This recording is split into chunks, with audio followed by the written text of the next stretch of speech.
Ils étaient unis par la même passion de la culture. Si Julie Gaillet vit aujourd'hui une belle histoire d'amour avec François Hollande, l'actrice a été mariée à un autre homme par le passé. En 2000, elle s'est unie à Santiago Amigorena, avec lequel elle a par la suite fondé une famille, en donnant naissance à 2 garçons, prénommés Tadeo et Ezequiel. Depuis leur divorce en 2006, celui qui exerce en concomitance les métiers de réalisateur, scénariste, producteur et écrivain s'est fait plutôt discret. Mais voilà que l'intéressé a récemment refait parler de lui. L'ex-mari de Julie Gaillet a en effet écrit la pièce Tango y Tango, dans laquelle s'illustre notamment l'actrice Rebecca Marder, qui se joue sur la scène du théâtre du Rond-Point à Paris.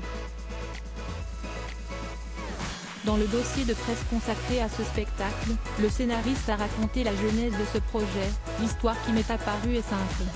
C'est celle d'un danseur qui ne danse plus, qui, se croyant proche de la fin, va découvrir, par la grâce d'une rencontre, qu'il n'en est peut-être qu'au début.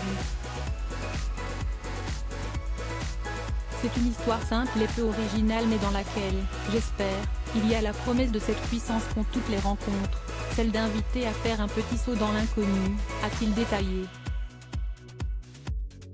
Et d'ajouter, l'envie de ce spectacle, si est de faire exploser quelque chose. Les danseurs seront également acteurs, la musique est très présente et les comédiens seront choisis pour leur capacité à danser. Il y a vraiment une envie de faire de la comédie musicale, je pense oui, a confié Santiago Amigorena. Supérieur à Julie Gaillet, qui sont les hommes de sa vie, Santiago Amigorena revient à ses premières amours entouré de Martial Di Fonzo à la mise en scène et de Philippe Cohen Solal à la musique. Santiago Amigorena a ainsi renoué avec ses premières amours, à savoir l'écriture. Pour rappel, ce dernier a débuté sa carrière dans les années 1990, comme scénariste, pour Les gens normaux n'ont rien d'exceptionnel de Laurence Ferreira Barbosa. Il a ensuite collaboré avec d'autres réalisateurs, tels que Cédric Klapisch, grâce auquel il s'est fait connaître suite à l'écriture du scénario du Péril jeune, note de la rédaction, Agnès Merlet ou encore Jean-Pierre Limousin.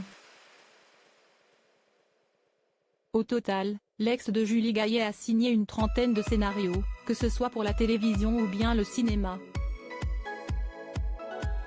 Crédit photo, Best Image.